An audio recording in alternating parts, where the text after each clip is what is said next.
আসসালামু আলাইকুম ওরহমতুল্লাহি ওবরাকাতুহ। আলহামদুলিল্লাহ ওয়াসসালাতু ওয়াসসালামু আলা রাসূলিল্লাহ। সুপ্রিয় দর্শক, অনেক অনেক প্রীতি, শুভেচ্ছা এবং মোবারকবাদ আপনাদের প্রত্যেকের জন্যে। স্বাগত জানাচ্ছি আপনাদের সকলের প্রিয় আয়োজন নেক্সাস টেলিভিশনের প্রাত্যহিক নিবেদন শরীফ হজ গ্রুপ নিবেদিত ইসলামী জীবন বিধানের আজকের এই মোবারক আয়োজনে। প্রিয় দর্শক, প্রতিদিনের মতো আজও আমাদের সাথে একজন বিজ্ঞ ইসলামিক স্কলার রয়েছেন। তার মাধ্যমে আমরা জানবো এবং জানানোর চেষ্টা করব ইনশাআল্লাহ তাআলা।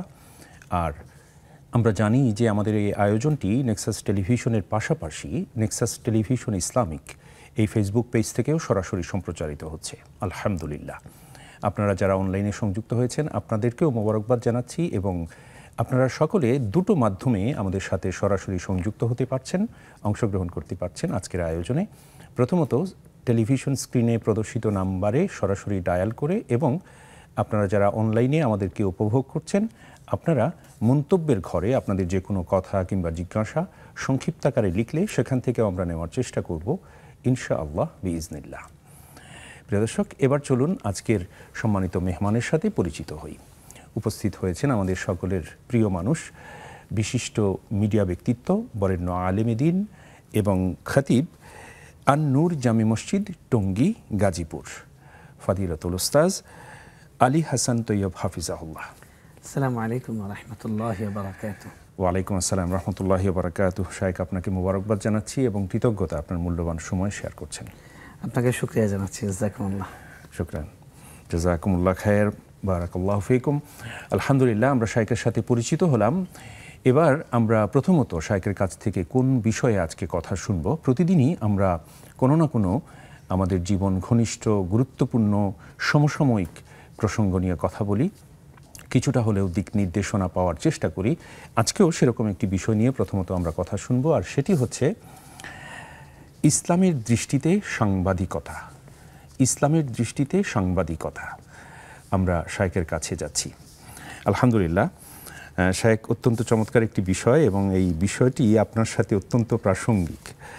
কেননা আমরা জানি যে আপনি দীর্ঘদিন থেকে সাংবাদিকতা পেশায় নিয়োজিত আছেন এবং সুনামের সাথে আলহামদুলিল্লাহ আপনি এই পেশায় কাজ করে যাচ্ছেন আলহামদুলিল্লাহ।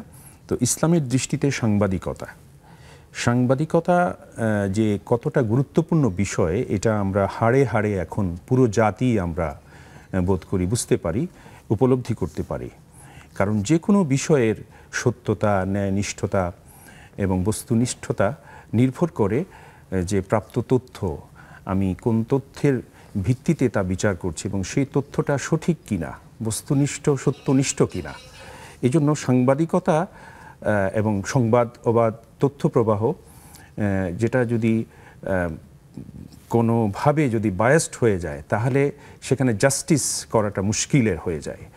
তো এরকম একটা অবস্থানে, এরকম একটা বিষয়, এরকম একটা গুরুত্বপূর্ণ বিষয় হচ্ছে সাংবাদিকতা। এই বিষয়টাকে যদিও অনেক ব্যাপক, আপনি যদি আমাদেরকে সংক্ষেপে আজকে ইসলামের দৃষ্টিতে সাংবাদিকতা, এই মহান মহৎ সেবাটা কীরূপ, তার স্বরূপ কীরূপ হওয়া উচিত, ইসলাম কি বলছে? জি, ধন্যবাদ। আলহামদুলিল্লাহ, নাহমাদুহু ওয়া নুসাল্লি আলা রাসূলিহিল কারীম। খুবই সময় উপযোগী এবং চমৎকার একটি বিষয়, এবং আমার ব্যক্তিগতভাবে আমার একটি পছন্দের বিষয়। আপনি যেমন বলছিলেন, দেখুন, রাসূলুল্লাহ সাল্লাল্লাহু আলাইহি সাল্লামকে বা সমস্ত আল্লাহ নবীদেরকে বলেন নবী। নবী শব্দটি, নবী মানে হলো আল্লাহর সংবাদ বাহক, আল্লাহর বার্তা বাহক, এবং ইংরেজিতে বলা হয় মেসেঞ্জার। রাসূল, রাসূল মানে মেসেঞ্জার, বার্তা বাহক, যিনি সংবাদ পৌঁছে দেন। এবং সূরাতে, কোরআনে একটি সূরা আছে সূরাতুন নাবা। নাবা মানে সংবাদ, সংবাদ, মহান সংবাদ। ওখানে কিয়ামতের কথা বলা হচ্ছে, কিন্তু আল্লাহ রাব্বুল আলামিন কোরআনে বলেছেন যে ইদা জাআকুম ফাসিকুম বিনাবাইন, যখন কোনো পাপাচারী লোক তোমাদের কাছে কোনো সংবাদ নিয়ে আসে। তো এই যে সংবাদের বিষয়টা, নিউজ, সংবাদ, সাংবাদিকতা, এই ব্যাপারগুলো কোরআনে আছে। দেখুন, কোরআনে সব কিছুর মূলনীতি বলে দেওয়া হয়েছে। এক নম্বর কথা হলো যে আমরা যদি আধুনিক বিশ্বে দেখি, আধুনিক বিশ্ব ব্যবস্থা বা রাষ্ট্র ব্যবস্থা দেখি, আমরা বলা হয় যে ফোর্থ পিলার অফ স্টেট, রাষ্ট্রের চতুর্থ স্তম্ভ হলো মানে সংবাদ মাধ্যম এবং গণমাধ্যম।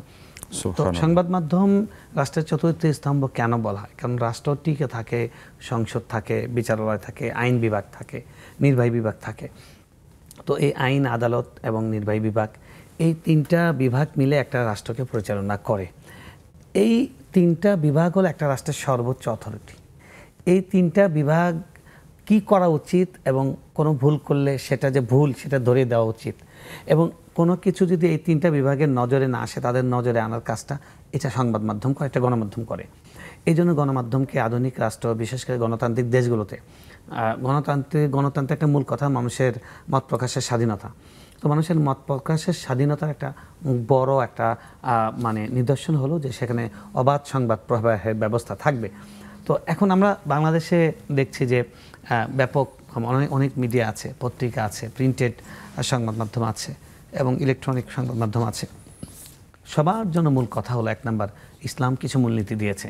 আপনি যদি সাংবাদিকতা করেন, সেটা মানে প্রিন্টেড ভার্সনে হোক, সেটা ইলেকট্রনিক ভার্সনে হোক, যেভাবে হোক, আপনি অনলাইনে চাকরি করেন, অনলাইনের মাধ্যমে আপনি পোর্টালের মাধ্যমে মানুষের কাছে সংবাদ পৌঁছান, কিংবা মুদ্রিত কাগজের মাধ্যমে সংবাদ পৌঁছান, কিংবা লাইভ টেলিকাস্টের মাধ্যমে মানুষের কাছে সংবাদ পৌঁছান, কিংবা ইউটিউব, সোশ্যাল মাধ্যম দিয়ে মানুষের কাছে সংবাদ পৌঁছান, সবাই সাংবাদিক, সংবাদ বাহক, তারা সংবাদ বহন করছে।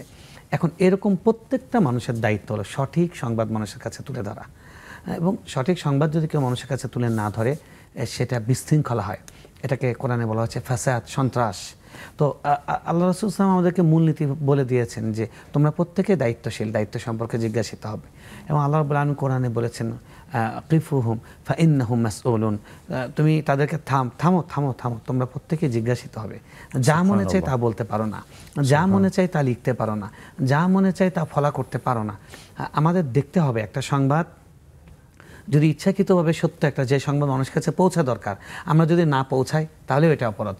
আর যেটা পৌঁছানো দরকার সেটা কোনো ব্যক্তি গোষ্ঠীর দ্বারা প্ররোচিত হয়ে বা তাদের মানে স্বার্থের কারণে যদি সেটা প্রচার না করা হয় তাহলেও কিন্তু এটা আমানতের খেয়ানত। তাহলে এটাও আপনার একটা অপসাংবাদিকতা, হলুদ সাংবাদিকতা।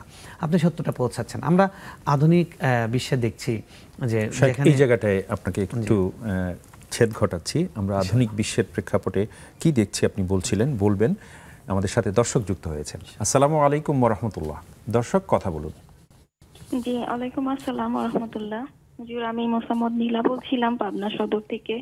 আমার দুইটা প্রশ্ন আছে হুজুর। প্রথম প্রশ্ন হচ্ছে তাহাজ্জুদের নামাজ হুজুর, মানে ঘুম থেকে উঠে 1টা 2টা বা 3টা বাজে ওরকম টাইমে পড়বো, নাকি হুজুর এশার নামাজ যখন আদায় করি, এশার নামাজ পড়ে তাহাজ্জুদ নামাজ আমি 2-4 রাকাত যতটুকু মানে আল্লাহ তৌফিক দেয় আদায় করলাম, করে বেতের পরে কি আমি ঘুমাতে পারবো? জি, বুঝতে পেরেছি। উত্তম সময় কি? হুজুর, আরেকটা প্রশ্ন হচ্ছে যে আমরা যে মুসলিমরা মিষ্টি জাতীয় জিনিসটা খাই, এটা আমি মানে ছোটবেলা থেকেই না হিন্দুদের দোকানটা অ্যাভয়েড করি। মানে দোকান দেখে আমি মিষ্টিটা কিনি। এখন গেস্ট যদি আসে অন্য কোনো দোকান থেকে নিয়ে আসতে পারে, আমি সেটা খাই না।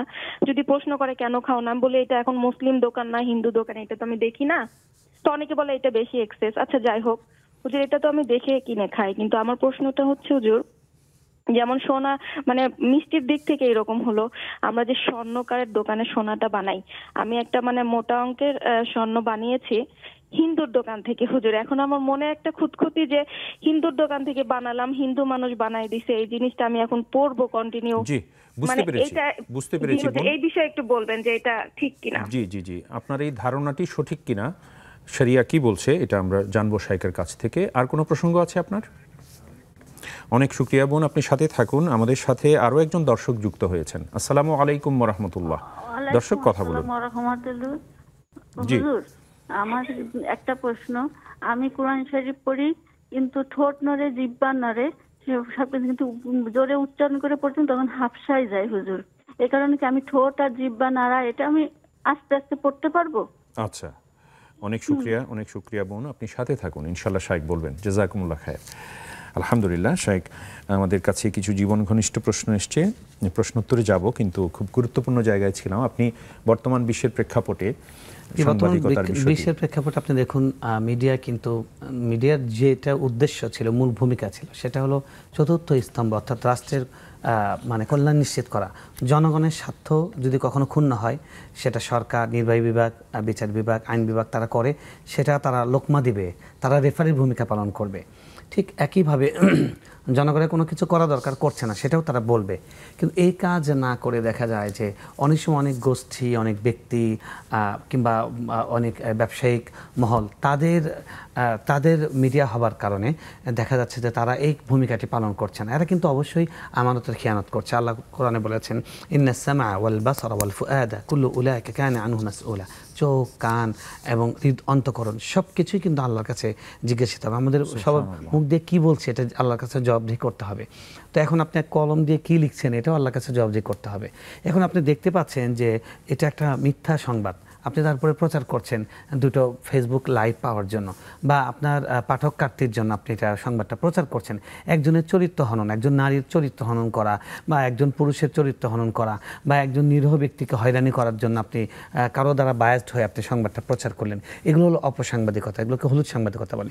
এবং আজকাল যখন গণমাধ্যমের মানে স্বাধীনতা নিয়ে অনেক কথা হচ্ছে, তখন কিন্তু এই জিনিসগুলো খুবই চর্চা হচ্ছে। বিশেষ করে সোশ্যাল মাধ্যমে আমরা দেখছি যে ইউটিউবের মাধ্যমে একটা নগর সাংবাদিকতা এখন বলা হচ্ছে যে এটাকে বলা হয় নগর সাংবাদিকতা। এখন প্রত্যেকটা নাগরিক একজন সাংবাদিকের ভূমিকায় আছেন।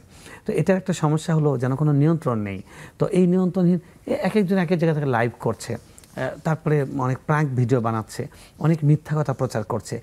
এই যে দেখুন আগামী অমুক তারিখে ঈদ হতে যাচ্ছে, মানে এই হয়েছে, মোহাম্মদ সাল্লাল্লাহু আলাইহি ওয়াসাল্লাম এই বলেছেন, এটা যদি না বলেন তাহলে আপনার এই হবে, হ্যাঁ সুবহানাল্লাহ না বলে যাবেন না।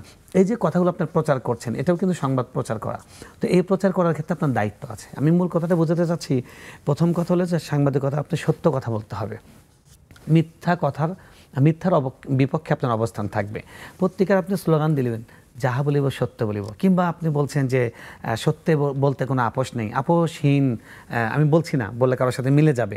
কিন্তু আমরা বাস্তবতায় দেখি যে তারা যেই মালিকের মিডিয়া, তারা কিন্তু ওই মালিকের পারপাস সার্ভ করছেন, তাদের অন্যায়গুলো ঢেকে রাখছেন, অন্য গ্রুপের বিরুদ্ধে উদ্দেশ্যে প্রণীতভাবে সংবাদ প্রচার করছেন। তারপরে সরকারকে উস্কানি দেয় মিডিয়া, সরকারকে উস্কানি দেয়, কোনো একটা ইসলামী দল তাদেরকে উস্কানি দেয়, তাদের তিলকে তাল বানায়, তালকে আবার তিল বানায়। এগুলো অপসাংবাদিকতা, এগুলো অপরাধ। এবং ঠিক একইভাবে আমরা যারা শ্রোতা আছি, দর্শক আছি, পাঠক আছি, আমাদের ব্যাপারেও আল্লাহ সাংবাদিকদের ব্যাপারে, সংবাদ গ্রহণের ব্যাপারে আমাদের নীতিমালা দিয়েছেন। আল্লাহ বলেছেন যে ইদা জাআকুম ফাসিকুম বিনাবাইন ফাতাবায়ানু, কোনো পাপাচারী লোক, অপরাধী লোক যদি সংবাদ নিয়ে আসে, একটু তোমরা নিশ্চিত হয় নাও। আমরা এখন যেহেতু সোশ্যাল মাধ্যমে সবাই সাংবাদিকতা করছে, যে কোনো সংবাদ প্রচার করবো না। আমরা যে না অমুকে মারা গেছে, বেচারা এখনও দিব্যি বেঁচে আছেন। কত মানুষকে পৃথিবীর, মাহাতির মোহাম্মদ সাহেবকে অন্তত 8-10 বার মারা হয়েছে, মদিনার খতিবকে মারা হয়েছে, আমাদের জেনারেল এরশাদ সাহেব, আল্লাহ ওনাকে ক্ষমা করুন, ওনাকে অনেকবার বেঁচে থাকতে মেরে ফেলা হয়েছিল। এরকম মানে এই যে সংবাদগুলো প্রচার, এগুলো কিন্তু মানে জনগণ সংবাদ প্রচারের নামে এগুলো করছে। আর 3 নম্বর বিষয় হলো যে আপনার সত্যের পক্ষে একটা অবস্থান থাকতে হবে। আপনি বুঝতে পারছেন যে এই সংবাদ তুলে ধরলে এটার দ্বারা একটা বিশৃঙ্খলা হবে, রাষ্ট্রের ক্ষতি হবে, জনগণের স্বার্থ ক্ষুণ্ণ হবে, তখন আপনি এ ব্যাপারে নীরবতা পালন করবেন। এবং কিছু বিষয় আছে যেটা আলোচনায় আসলে সেটা আরও মানে খারাপটাকে ডেকে আনে, খারাপকে উৎসাহিত করার নামান্তর, তখন সেই জিনিসটাকে নিয়ে আপনি আলাদা করে হাইলাইট করা, এটা স্টোরি করা। হ্যাঁ, যেমন ধরুন একটা মানুষ কি হয়েছে দেখা গেছে, আমরা এখনকার মিডিয়াগুলোতে দেখি যে একটা লোক ইচ্ছে করে লিঙ্গ রূপান্তর করেছে। এখন আপনি এটাকে খুবই অ্যাপ্রিসিয়েট করছেন, এই বাংলাদেশের প্রথম মানে লিঙ্গান্তরিত প্রথম ট্রান্স সংবাদ পাঠিকা। তো এটা হাইলাইট করে আপনি এই জাতিকে কি দিতে চাচ্ছেন? এটা তো অপসাংবাদিকতা, এটা তো উদ্দেশ্যমূলক সাংবাদিকতা। এটাকে তো বলা হয় যে বায়াসড সাংবাদিকতা। এবং সাংবাদিকতার এথিক্স যেগুলো আছে, সেই এথিক্সগুলো আপনাকে তো মেনে চলতে হবে। এগুলো যদি মানুষ মেনে না চলে, সেটা অপসংবাদ, সেটা এক ধরনের তথ্য সন্ত্রাস এবং সেটা এক ধরনের মানে ফ্যাসাদ, মানুষের মধ্যে বিশৃঙ্খলা তৈরি করা। এই প্রত্যেকটা কাজই ইসলামের দৃষ্টিতে অপরাধ। বাকি কেউ যদি সত্যের পক্ষে সাংবাদিকতা করেন, সেটা টেলিভিশনে হোক, সেটা রেডিও দিয়ে হোক, সেটা প্রিন্টেড হোক, অনলাইনের মাধ্যমে হোক, তারা কিন্তু অনেক বড় মুজাহিদ, তারা সত্যের পক্ষে লড়াইকারী। তাদের জন্য ইসলামে অনেক উৎসাহ দেওয়া হয়েছে। এই জন্য আমরা যারা সঠিক সাংবাদিকতা করেন, সত্যের পক্ষে সাংবাদিকতা করেন, তাদেরকে আমরা স্যালুট দিই। যে সত্য কথা বলার কারণে চাকরি চলে গেছে, সত্য কথা বলার কারণে মামলা খেয়েছেন, আপনি মামলা খেতে পারেন, চাকরি চলে যেতে পারেন, কিন্তু আপনি মনে রাখবেন আপনি আল্লাহর কাছে অনেক সম্মানিত এবং আল্লাহ আপনার ফিউচারটা ভালো করবেন। নিঃসন্দেহে আল্লাহ তাআলা আমাদেরকে বোঝার তৌফিক দান করুন। শায়েখ, আসবো আবারও আপনার কাছে। দর্শক রয়েছেন আমাদের সাথে। আসসালামু আলাইকুম ওয়া রাহমাতুল্লাহ। দর্শক কথা বলুন। ওয়া আলাইকুম আসসালাম। হুজুর, আমার 2টি প্রশ্ন। জি বোন, আমরা শুনতে পাচ্ছি। যে নামাজের পরে মুনাজাত করা নাকি বেদায়েত, এটা কতটুকু সত্য? আমাদের রাসূলুল্লাহ সাল্লাল্লাহু আলাইহি সাল্লাম কি কোনোদিনও মুনাজাত করেন নাই নামাজ শেষে? জি। আর দ্বিতীয় প্রশ্ন হচ্ছে, সুবহানাজিল আরশিল আজিম, সুবহানাজিল মালিকিল কারিম, সুবহানাজিল ফারদিল আজিম, সুবহানাজিল্লাহিল আজিজিল হাকিম, সুবহানাল্লাহির রহমানির রহিম, ইয়া রহমান রহিমিন। এক রেওয়াতে আছে রাসূলুল্লাহ সাল্লাল্লাহু দাউদ এর মেরাজ শেষে বিদায়ের সময়ে আল্লাহ পাক দাউদকে উপলক্ষ করিয়া বলিলেন, আপনার উম্মতের জন্য হাদিয়া নিয়ে যান। রাসূল দাউদ বলিলেন, কি হাদিয়া নিব? আল্লাহ পাক বলিলেন, আপনার উম্মতের জন্য বলিয়া দিবেন তাহারা যেন মৃত্যু, কষ্ট ও কবরকে ভয় করে এবং মালিকুল মউত ও ফুলসিরাতকে ভয় করে, আর উপরোক্ত দোয়া সব সময় পাঠ করে। হুজুর, এটা কি সুন্নত? জি, বুঝতে পেরেছি বোন, মানে সহিহ হাদিস দ্বারা সমর্থিত কিনা? জি, সমর্থিত কিনা। আসসালামু আলাইকুম। ওয়ালাইকুম আসসালাম রহমতুল্লাহ। অনেক শুক্রিয়া বোন, আপনি সাথে থাকুন, ইনশাল্লাহ সাহেব জানাবেন। জাযাকুমুল্লাহ খায়ের। দর্শক, এরই সাথে সময় হয়েছে একটা ছোট্ট বিরতিতে যাবার, ফিরছি অল্পক্ষণের মধ্যেই, সাথেই থাকুন।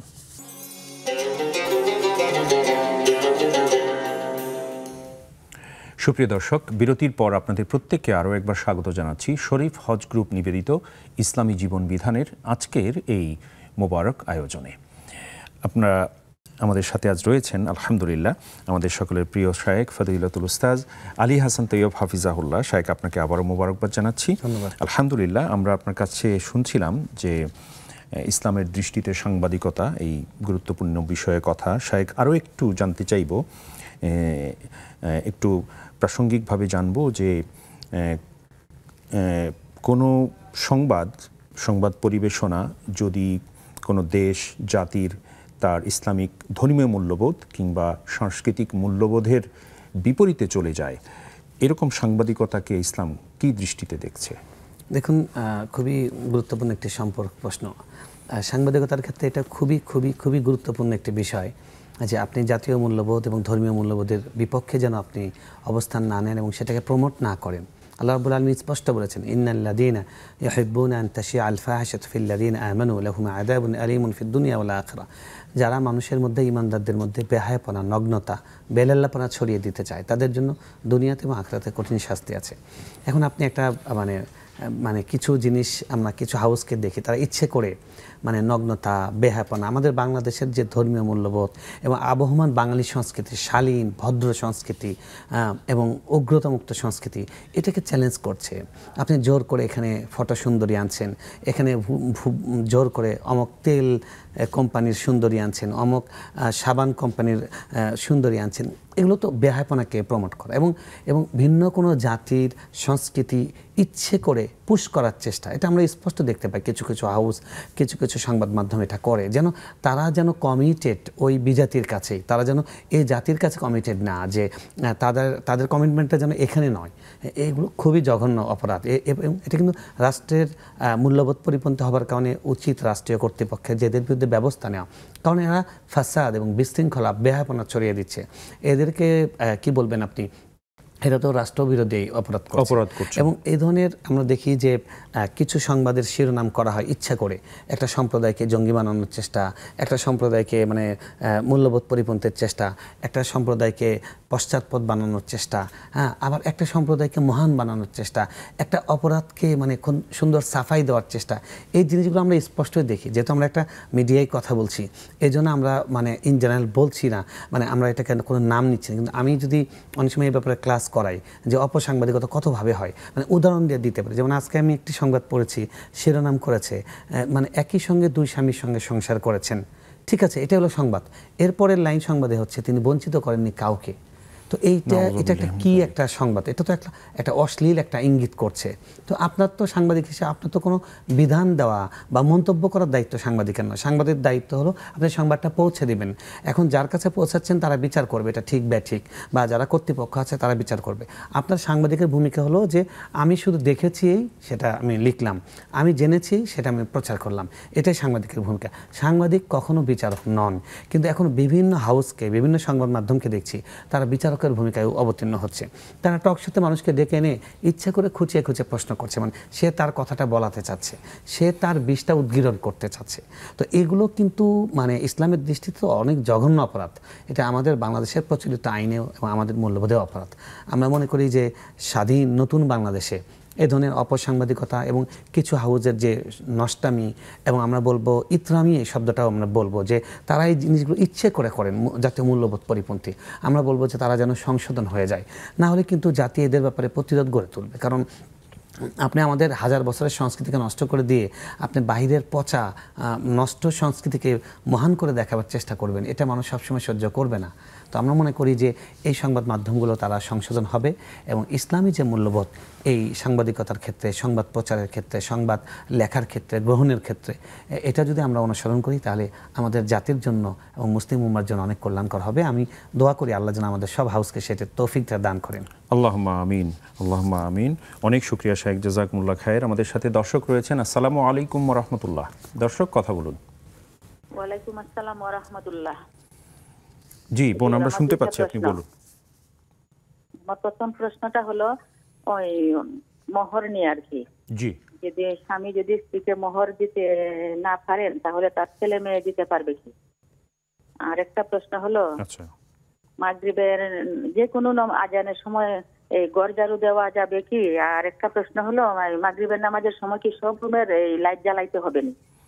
আসসালামু আলাইকুম। ওয়ালাইকুম আসসালাম রহমতুল্লাহ। অনেক শুকরিয়া বোন, আপনি সাথে থাকুন, ইনশাল্লাহ শাইখ বলবেন। জাযাকুমুল্লাহ খায়ের। আলহামদুলিল্লাহ শাইখ, আমাদের হাতে বেশ কিছু প্রশ্ন জমা হয়েছে, আমরা অনুমতি দিলে প্রশ্নোত্তরে যাই। আলহামদুলিল্লাহ। আমাদের প্রথম বোন দুটি প্রশ্ন করেছেন। উনি জানতে চেয়েছেন যে তাহাজ্জুদের সালাতের সবচেয়ে উত্তম সময় কোনটি? দেখুন, অবশ্যই সেটা মানে শেষ হিনা ইয়াবকা আল-লাইলুল সুলুসুল আখির, যখন রাতের 1/3 বাকি থাকে তখন আল্লাহ সুবহানাহু ওয়া তাআলা দুনিয়ার আসমানে, প্রথম আসমানে এসে ডাকতে থাকেন। এই সময়টাই হলো শ্রেষ্ঠ সময়, অর্থাৎ ফজরের সেহরির যে শেষ সময়, এই শেষ সময়টা এটা উত্তম। আল্লাহ প্রশংসা করেছেন, ওয়াবিল আসহারি হুম ইস্তাগফিরুন, তারা সেহরির পুরো মুহূর্তে আল্লাহর কাছে ইস্তেগফার করে, আল্লাহ প্রশংসা করেছেন। আর এছাড়া এশার নামাজের পর থেকে ফজরের আগ পর্যন্ত পুরোটাই কিন্তু তাহাজ্জুদ পড়া যায়। তো বোন যে প্রশ্নটা করেছেন, অনেক সময় ঘুম ভেঙে যায় 1টা, 1:30, 2টার সময়, তখন পড়তে পারেন কিনা তাহাজ্জুদ? হ্যাঁ, অবশ্যই পড়তে পারেন।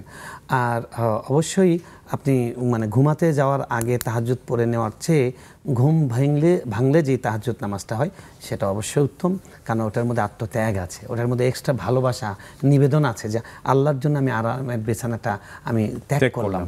তাতাজাফা জুনুবুহুম আনিল মাদাজি', আল্লাহ প্রশংসা করেছেন যে তাদের পার্শ্বদেশ বিছানা থেকে আলাদা হয়ে যায়। আল্লাহ প্রশংসা করে বলেছেন দুটো শব্দ, খাউফান ওয়া তামা, আল্লাহর ভয়, জাহান্নামের ভয় এবং জান্নাতের আগ্রহ।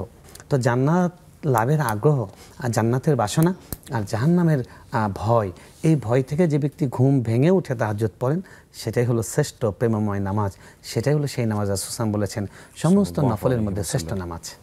সুবহানাল্লাহ। আল্লাহ তাআলা আমাদেরকে সেরকম করে আদায় করার তৌফিক দান করুন, আমিন ইয়া রাব্বাল আলামিন। আমাদের বোনের দ্বিতীয় প্রশ্ন ছিল যে তিনি মিষ্টি কেনার ক্ষেত্রে, আচ্ছা আমি বলছি, এবং মিষ্টি না শুধু, তিনি বলছিলেন আরো অনেকগুলো কথা, যেমন স্বর্ণকার, আমি বলছি অমুসলিমদের দোকান তিনি অপছন্দ করছেন। প্রথমে একটা জিনিস আমাদের মানে ফতোয়া বিভাগে একটা জিনিস শেখানো হয়, আদাবুল মুফতি ওয়াল মুস্তাফতি, অর্থাৎ ফতোয়া দেওয়ার আদব, ফতোয়া চাওয়ার আদব। অর্থাৎ মাসালা যে আমরা বলবো, আমাদের যেরকম কিছু আদব আছে, মাসালা যে আমি জিজ্ঞেস করবো, এটারও কিন্তু কিছু আদব আছে।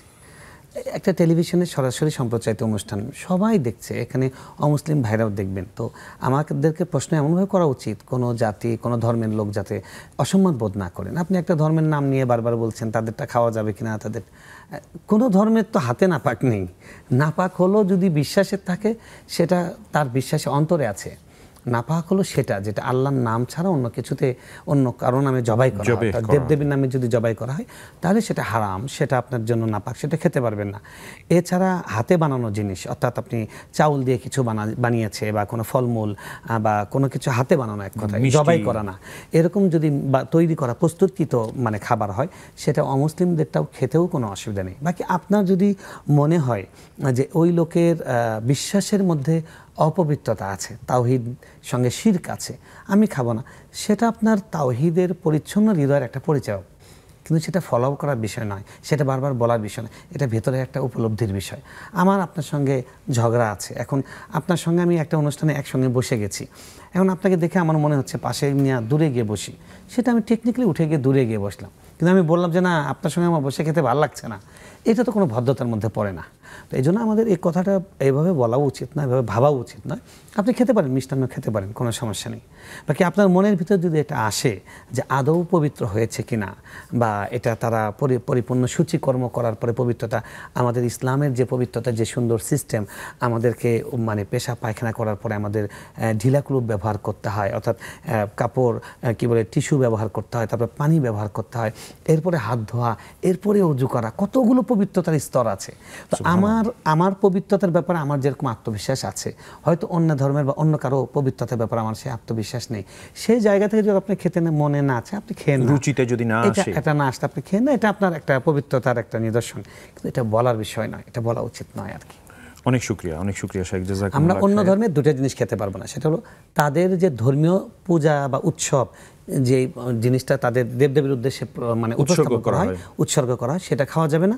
আর আল্লাহর নাম ছাড়া অন্য কারো নামে, কোনো দেবদেবী বা অন্য কারো নামে, এমনকি কোনো মাজারের নামে, কোনো ফকিরের নামে জবাই করেছে, খাওয়া যাবে না। এই দুটো জিনিস খাওয়া যাবে না। এছাড়া প্রত্যেকটা মানুষের হাতে বানানো জিনিস খাওয়ানো যাবে। অনেক শুকরিয়া শেখ জাযাকুমুল্লাহ খায়ের। দর্শক রয়েছেন আমাদের সাথে। আসসালামু আলাইকুম ওয়া রাহমাতুল্লাহ। দর্শক কথা বলুন। আসসালামু আলাইকুম। ওয়া আলাইকুম আসসালাম রাহমাতুল্লাহ। জি বোন, আমরা শুনতে পাচ্ছি, আপনি বলুন। জি, আমার একটা প্রশ্ন হচ্ছে কি, আমার এক ভাই তার বোনকে, তার ছোট বোনকে, মানে ছোট বোনের বিয়ে হয়েছে, কিন্তু ছোট বোনের অবিবাহিত বানায় তার কাছে নিতে চাচ্ছে। কিন্তু ভাইটা লিগেল গার্জিয়ান, আপন বড় ভাই, তার ছোট বোনের লিগেল গার্জিয়ান। কিন্তু যদি অবিবাহিত পাসপোর্ট দিয়ে যদি নিতে, মানে অবিবাহিত বলে তাকে পাসপোর্ট একটা করে, তাহলে ওকে নিতে সুবিধা হবে। আর যদি ওর পাসপোর্টটা যদি বিবাহিত হয়, তাহলে নিতে একটু সমস্যা, নেওয়া যাবে না।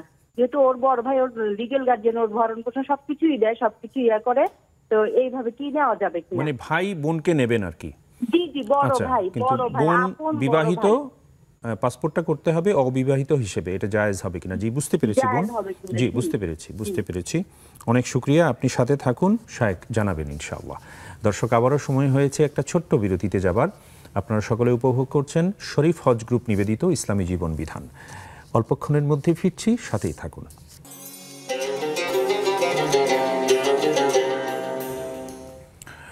আবারও সুপ্রিয় দর্শক, আপনাদের প্রত্যেককে স্বাগত জানাচ্ছি নেক্সাস টেলিভিশনের প্রাত্যহিক নিবেদন ইসলামী জীবন বিধানের আজকের সরাসরি সম্প্রচারিত এই সুন্দর আয়োজনে। আবারও আমরা শায়েখকে ধন্যবাদ এবং মোবারকবাদ জানাচ্ছি। শায়েখ, আলহামদুলিল্লাহ, আমাদের হাতে বেশ কিছু প্রশ্ন রয়েছে। আমি এই মুহূর্তে অনলাইন থেকে একটি প্রশ্ন নিচ্ছি। আফিফা দিল সিদ্দিকা আমাদের এই বোন লিখেছেন যে আমার এক আত্মীয় মারা গিয়েছেন, তো তাকে উদ্দেশ্য করে তার ফ্যামিলি 4 দিন ধরে পরপর গ্রামবাসীকে খাইয়েছেন। তো তিনি নিষেধ করেছেন যে এটা সঠিক নয়। তো তার এই নিষেধ করাটা ঠিক আছে কিনা? জি, ঠিক আছে, কারণ এটা আমাদের দেশে একটা মানে সাধারণ নফল কাজ হলো মানুষকে খাওয়ানো, এটা একটা ইবাদত, সেই হিসেবে খাওয়ানো যেতে পারে। কিন্তু মানুষ মারা যাওয়ার পরে 3 দিনে বা 4th দিনে খাওয়াতে হয়, এই ধরনের একটা রেওয়াজ বানিয়ে নেওয়া, যেটাকে ইসলামের দৃষ্টিতে বিদআত বলা হয়, সেই জিনিসটা যেহেতু প্রচলন আছে, তাই এই ধরনের আয়োজন না করা উচিত। বরং যেটা করা উচিত সেটা হলো আপনি সরাসরি মানুষকে টাকাটা সাদাকা করে দেন। ওই টাকাটা কিংবা আপনি কোনো এতিমখানায় আপনি ছাগল কিনে দিতে পারেন, আপনি মাংস কিনে দিতে পারেন, চাউল কিনে দিতে পারেন, বাজার করে দিতে পারেন, কোনো গরিবকেও সেটা করে দিতে পারেন এবং নিয়ত করেন যে এটা সাদাকা মৃত ব্যক্তির পক্ষ থেকে। কিন্তু রান্না করলেন, করে মানে নিজেরাও খেলেন, তারপরে যারা ভদ্রলোক নিজেদের বন্ধুবান্ধব তাদের আগে খাওয়ালেন, আর ভিক্ষুক আসলে তাড়িয়ে দিলেন, এটা তো খুব নিকৃষ্ট টাইপের একটা খাবার। ইমাম আবু হানিফা রাহমাতুল্লাহ বলেছেন সবচেয়ে নিকৃষ্ট খাবার হলো মৃত ব্যক্তির জন্য যে খাবারের আয়োজন করা হয়। নাউযুবিল্লাহি মিন যালিক। আল্লাহ তাআলা বোঝার তৌফিক দান করুন, আমিন। নাজনীন ফারিন আমাদের এই বোন জানতে চেয়েছেন, তাসবিহ পড়েন, কিন্তু তাসবিহ পড়তে যে সাক্ষীগুলো আছে, মানে 33টা দানার পরে যে দানাটা থাকে, সেটাতে চুমু দেন, এটা ঠিক আছে কিনা? দেখুন, প্রথম কথা হলো যে তাসবিহর দানা যেটা, এটা কিন্তু গোনার সুবিধার্থে এইটুকু অনুমতি আছে যে আপনি গোনার একটা মাধ্যম হিসেবে নিচ্ছেন, কিন্তু এই মালাটা এটা কিন্তু তাসবিহ নয়। এবং এটার জন্য আলাদা কোনো ফজিলত নাই। যদি মনে করি যে এটা ফজিলত আছে তাহলে সেটা একটা বিদআত হবে। আমরা এটাকে এতটুকু ব্যবহার করতে পারি যে আঙুল দিয়ে গোনা যায়, যেরকম আঙুলের কর দিয়ে আমরা যেরকম গণি, গণার সুবিধার্থে এখানে আল্লাহ 4টা দিয়েছেন, এরকম করে ওটাও একটা গণছি, কিংবা ডিজিটাল টিপে টিপে কাউন্ট করা যায়, সেটাও আছে। এটা গণার একটা মাধ্যম হিসেবে কোনো সমস্যা নেই। এটা নাম হল আয়াতুত তাসবিহ, অর্থাৎ আল্লাহর জিকির গণনা করার একটা দানা, এটার নাম। তো যাই হোক, এখন করতে পারেন। আর এটাকে বিশেষ কিছু মনে না করে চুমা খেলেও সমস্যা নেই, কিন্তু এই কাজটা কেন করছেন? এই কাজটার মধ্যে কোনো ফজিলত নেই। হ্যাঁ, তাই এটা অন্য কিছুর সঙ্গে সাদৃশ্য হয়ে যেতে পারে, না করা উচিত। অনেক শুকরিয়া শেখ, জাযাকুমুল্লাহ খায়ের। আরো একজন দর্শক রয়েছেন। আসসালামু আলাইকুম ওয়া রাহমাতুল্লাহ। দর্শক, কথা বলুন। জি, আমার একটা প্রশ্ন ছিল।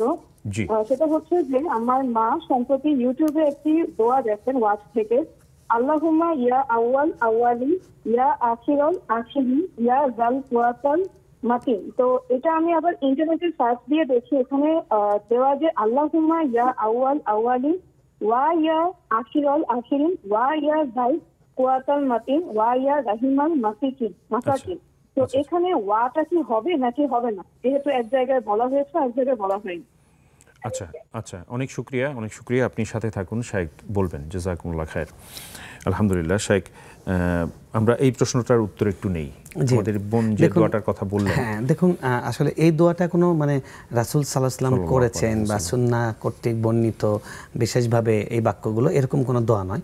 এটা আমাদের অনেকেই এই দোয়াটা করেন। এটা আপনি যদি সাধারণ বাংলা আমরা যেরকম বলি, হে আল্লাহ আপনি প্রয়োজন পূরণকারী, ইয়া রাহিমাল মাসাকিন, মানে হে মিসকিনদের গরিবদের উপর দয়াকারী, ইয়া আরহামার রাহিমিন। আরহামার রাহিমিনটা কোরআনে আছে, এরকম শব্দগুলো কিন্তু ইয়া আউয়াল আউয়ালিন ইয়া আখিরাল আখিরিন, এই দুটো শব্দবন্ধ কিন্তু এভাবে মানে নেই।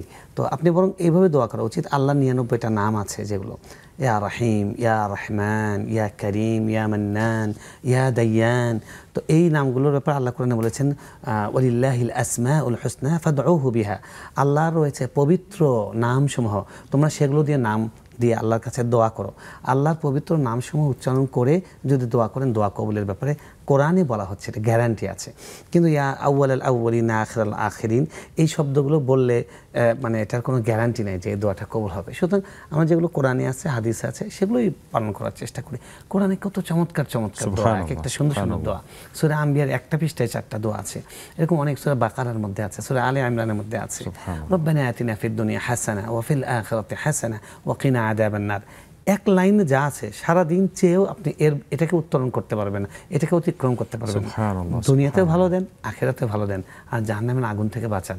তো দুনিয়ার ভালোর মধ্যে সব আছে, এই জন্য কোরআনের দোয়াগুলো পড়া উচিত। রাসূল একটা দোয়া, আল্লাহুম্মা আইন্নি আলা যিকরিকা ওয়া শুকরিকা ওয়া হুসনি ইবাদাতিক, প্রত্যেক ফরজ নামাজের পরে উনি পড়ার জন্য আমাদেরকে ওসিয়ত করেছেন।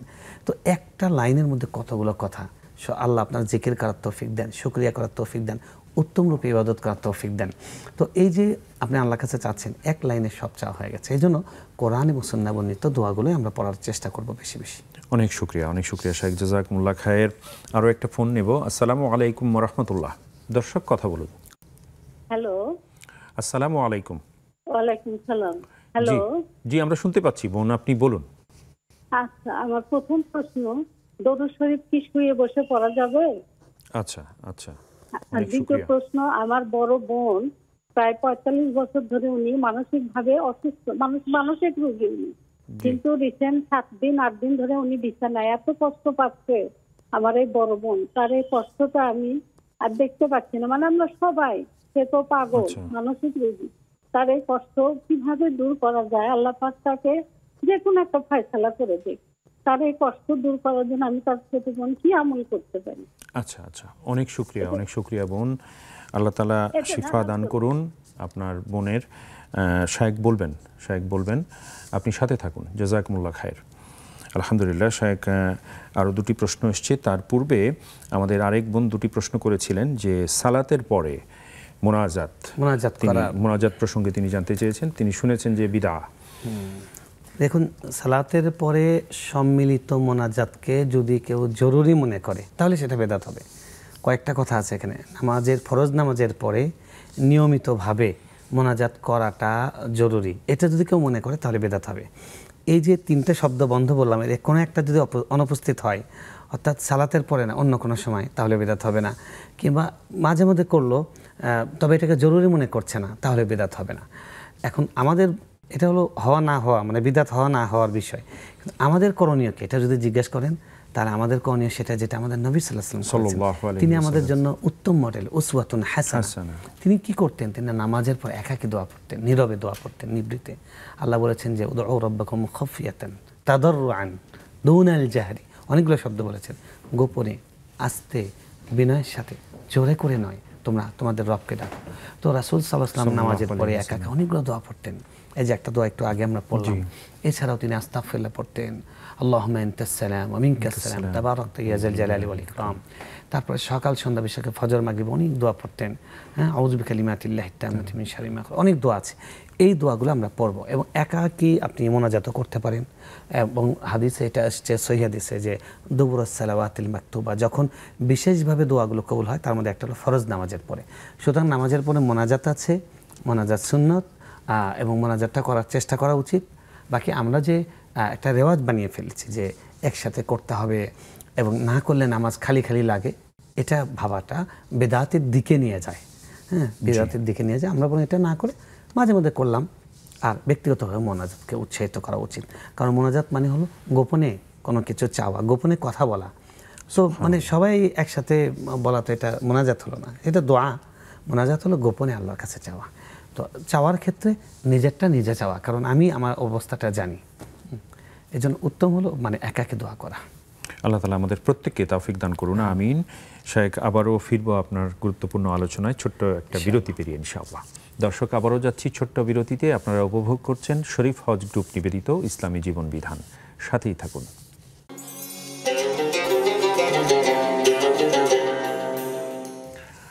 সুপ্রিয় দর্শক, আবারও আপনাদের প্রত্যেককে স্বাগত জানাচ্ছি নেক্সাস টেলিভিশনের প্রাত্যহিক নিবেদন ইসলামী জীবন বিধানের আজকের এই মোবারক আয়োজন। নিবেদক শরীফ হজ গ্রুপ। আমরা আবারও শায়েখকে মোবারকবাদ এবং কৃতজ্ঞতা জানাচ্ছি। শায়েখ, আমরা অনুষ্ঠানের শেষ ধাপে পৌঁছে গেছি। হাতে অনেকগুলো প্রশ্ন, ছোট করে আমরা আপনার কাছ থেকে জানতে চাইব। আমাদের বিরতির পূর্বে যে বোনের প্রশ্ন উত্তর দিচ্ছিলাম, দ্বিতীয় একটি প্রসঙ্গ ছিল, তিনি একটি দোয়া উচ্চারণ করেছিলেন, যেটি আসলে অনেকগুলো, সেখানে সুবহানাল্লাহিল আযীম, এরপরে আর অনেকগুলো শব্দ ছিল যেগুলো হয়তো আমরা ওইভাবে মানে সহি সুন্নায় আমরা পাই না। তো আপনার কাছে জানতে চেয়েছেন। দেখুন, আপনি যে হাদিস ফজিলত এবং যে বিশাল দোয়াটির কথা বললেন, এর অধিকাংশ শব্দ বিভিন্ন হাদিসে আছে, কিন্তু এইভাবে এই প্যাকেজ আকারে যেটা আপনি বলেছেন, এই ফজিলত সহ, এটা আমাদের জানা মতে কোনো সহিহ হাদিসে এভাবে আসেনি। বরং মেরাজের সময় রাসূলুল্লাহ সাল্লাল্লাহু আলাইহি ওয়াসাল্লাম, মুসা আলাইহিস সালাম বলেছিলেন যে আপনি আপনার উম্মতকে বলবেন যে সুবহানাল্লাহ যেন তারা বেশি বেশি করে পড়ে, সুবহানাল্লাহ ওয়াল হামদুলিল্লাহ।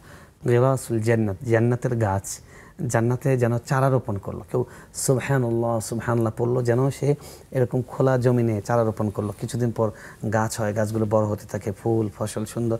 এরকম জান্নাতের মধ্যে আমাদের সুবহানাল্লাহ, আমাদের জিকিরগুলো এরকম আসে। এবং আল্লাহ রাসূল সাল্লাল্লাহু আলাইহি ওয়াসাল্লাম আল্লাহ তাআলা মেরাজের সময় মানে আরও বিভিন্ন হাদিয়া দিয়েছেন, সেগুলো আছে, কিন্তু এটার কথা এইভাবে নেই। তো শুধু আমরা সহিহ সুন্নাহয় বর্ণিত সেগুলো পড়ব ইনশাআল্লাহ। আল্লাহ তৌফিক দান করুন, আমিন। আমাদের আরেক বোন দুটি প্রশ্ন করেছেন।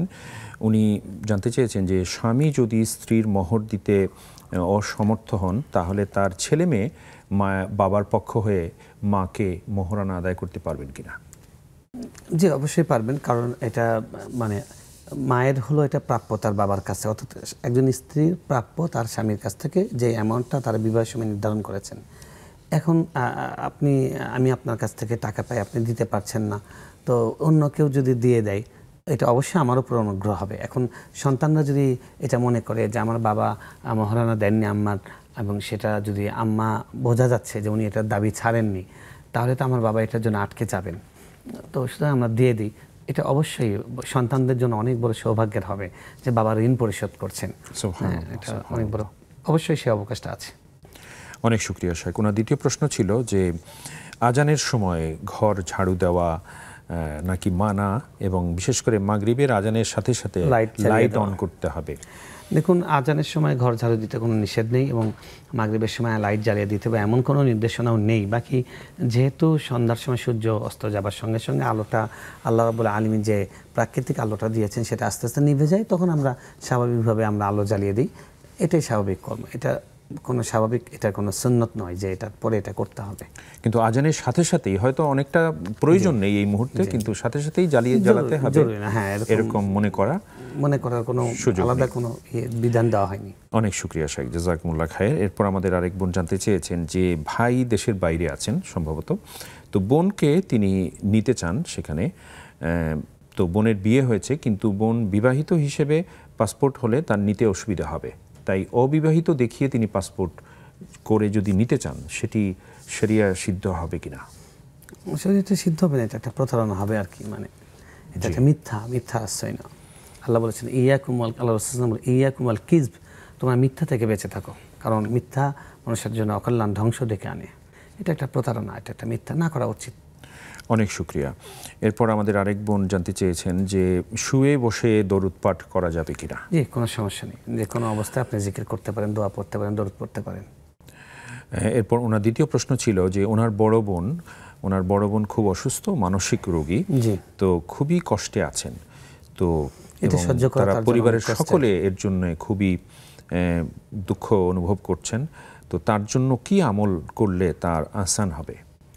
দেখুন, প্রথম কথা হলো যে এই দুনিয়াটা আসলে পরীক্ষার জায়গা, দারুল বালা, আর এই পরীক্ষার পরে এটা পুরস্কার পাবো না তিরস্কার পাবো, সেটা হবে আখিরাতে, সেটার নাম হলো দারুল জাযা, বিনিময়ের জগৎ, জান্নাত বা জাহান্নাম।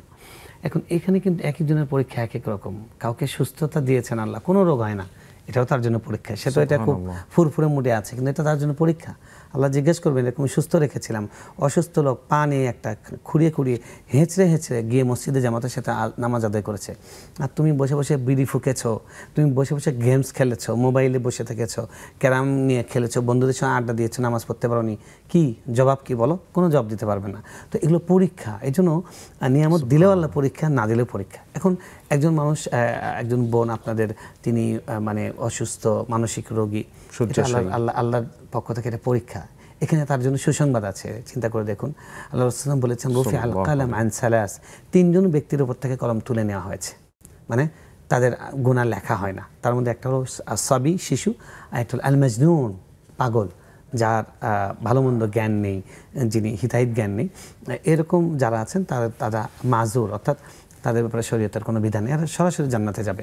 আপনার এই বোন, তিনি প্রথম আপনাদের মনে সান্ত্বনা আসা উচিত যে উনি যে অবস্থায় আছেন, যদিও আমরা এখন দেখতে কষ্ট লাগছে, এটা আসলেই কষ্টকর যে স্বাভাবিক নন তিনি, কিন্তু এটা মনে রাখবেন, এটা ক্ষণস্থায়ী জীবন। একটা সুস্থ মানুষের তো হঠাৎ করে মারা যায়, তো তার জন্য জান্নাত অপেক্ষা করছে, এটা 1 নম্বর সুসংবাদ। এটা মনে করলে আপনাদের মনে কষ্ট কমবে। 2 নম্বর হলো এটা মনে করা যে আপনারা আসলে আল্লাহর পর বিরক্ত হন কিনা, এটাও তো আল্লাহ পরীক্ষা করছেন। রাসূল সাল্লাল্লাহু আলাইহি ওয়াসাল্লামের ছেলে মারা গেছেন, তিনি বৃদ্ধ বয়সে সন্তান পেয়েছেন, ইব্রাহিম, তার হাতে মারা গেছে, তার চোখ দিয়ে পানি ঝরছে। সাহাবায়ে কেরাম বললেন যে ইয়া রাসূলুল্লাহ, আপনিও কাঁদেন কষ্ট পেয়ে। উনি বললেন, দেখো, এটা আল্লাহর পক্ষ থেকে একটা রহমত। তারপর তিনি একটা চমৎকার বাক্য বললেন, এটা সোনার হরফে লিখে রাখার মতো। তিনি বললেন যে আল আইনু তাদমা ওয়াল কলবু ইয়াহজান ওয়ালা নাকুলু ইল্লা মা ইউরদি রাব্বানা, আমাদের হৃদয়টা ব্যথিত, চোখ অশ্রুসিক্ত, তবে মুখ দিয়ে শুধু সেই কথাটাই বলবো যেটা আল্লাহকে খুশি করে, ইন্না লিল্লাহি ওয়া ইন্না ইলাইহি রাজিউন। এখন আপনারা বিপদে আছেন, অবশ্যই সাবিরিন, আপনি ধৈর্যশীলকে সুসংবাদ দান করেন। হ্যাঁ, আল্লাহ পুরো কোরআনে ধৈর্যশীলদের ব্যাপারে অনেক কথা বলেছেন। ধৈর্যের অনেক রকমের পরীক্ষার মাধ্যমে ধৈর্য আল্লাহ পরীক্ষা করেন, অনেক রকমের বিপদ দিয়ে পরীক্ষা করেন। তো এগুলোতে ধৈর্য ধারণ করেন যদি, তাহলে আল্লাহর কাছে যাজা পাবেন। আপনারা ধৈর্য ধারণ করেছেন, সেটারও যাজা পাবেন, আর ওনার জন্য তো জান্নাত আছেই। আর লাস্ট কথা যেটা, সেটা হলো যে ওনার জন্য আপনাদের কি করণীয়। ওনাকে আপনাদের সামর্থ্যে যতটুকু ভালো রাখতে পারেন, ওনার কষ্টের কারণ নাই এরকম চেষ্টা করেন। আর ওনার জন্য আপনাদের দোয়া এটা হওয়া উচিত, আল্লাহ যতক্ষণ তার হায়াত কল্যাণকর আপনি তাকে হায়াত দেন, আর যখন তার জন্য হায়াতটা অকল্যাণকর, তার জন্য হায়াতে কোনো কল্যাণকর কিছু নেই, তার কষ্টটাই বেশি, আপনি তাকে আপনার প্রিয় বানিয়ে নেন। এরকম দোয়া করতে কোনো সমস্যা নেই। অন্যদের জন্য তো দোয়াটা এরকম যে তাকে আপনি ঈমানের সাথে মৃত্যু দেন বা তাকে ক্ষমা করে মৃত্যু দেন, ওদের তো কোনো পাপই নেই, এই জন্য উনি মারা গেলে বেঁচে যাবেন ইনশাআল্লাহ। অনেক শুকরিয়া শাইখ, জাযাকুমুল্লাহ খায়ের। আল্লাহ তাআলা তৌফিক দান করুন আমাদের এই বোনদের। শাইখ, ছোট করে এক কথায় একটু উত্তর চাইব। মাহমুদুল হাসান অনলাইনে লিখেছেন যে ১৬ লক্ষ বার কালেমা পড়লে কোনো ফজিলত আছে কি? না, এটার কোনো জয়ীফ হাদিসও নেই, এটা মানুষের বানানো। মানুষ মারা গেলে ১৬ লক্ষ বার কালেমা পড়ে, বরং মারা যাওয়ার পরে দোয়া করা উচিত, ইস্তেগফার করা উচিত, সাদাকা করা উচিত, তার পক্ষে থেকে হজ উমরা সামর্থ্য থাকলে করা উচিত, তার আত্মীয় স্বজনের সঙ্গে সদাচার করা উচিত। এগুলোই আমল, এর বাইরে এগুলো আমল সুন্নাহ সম্মত আমল নয়। অনেক শুকরিয়া শাইখ, জাযাকুমুল্লাহ খায়ের। আজকে আমরা এখানেই থামতে হচ্ছে। আপনাকে অশেষ মোবারকবাদ এবং কৃতজ্ঞতা। জাযাকুমুল্লাহু খাইরান। বারাকাল্লাহু ফীকুম ওয়া ইয়াকুম। আলহামদুলিল্লাহ, প্রিয় দর্শক, আমরা আজকে শাইখের কাছ থেকে অনেকগুলো বিষয়ে অত্যন্ত গুরুত্বপূর্ণ কথা শুনেছি, জেনেছি। আর আল্লাহ রাব্বুল আলামিনের কাছে প্রার্থনা, প্রত্যেকটি বিষয়ে যেন আমরা যথাযথভাবে আমল করতে পারি, সেই তৌফিক যেন তিনি আমাদেরকে দান করেন। আমিন। আপনাদের প্রত্যেককে আবারও অসংখ্য মোবারকবাদ এবং কৃতজ্ঞতা জানিয়ে আগামীকালকের অনুষ্ঠান দেখার সাদর আমন্ত্রণ। আল্লাহ হাফেজ। ওয়াসসালামু আলাইকুম ওয়া রাহমাতুল্লাহি ওয়া বারাকাতুহু।